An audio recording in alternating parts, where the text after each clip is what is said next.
Juhász Gyula, szerelem.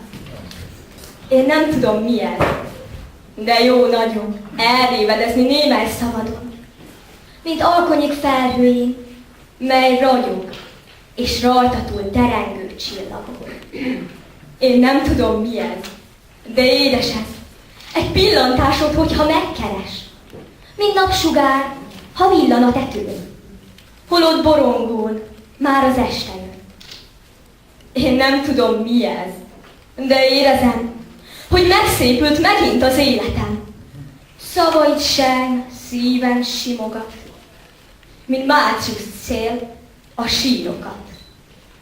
Én nem tudom mi ez, de jó nagyon. Fájása édes, hadd fájjon, hagyom.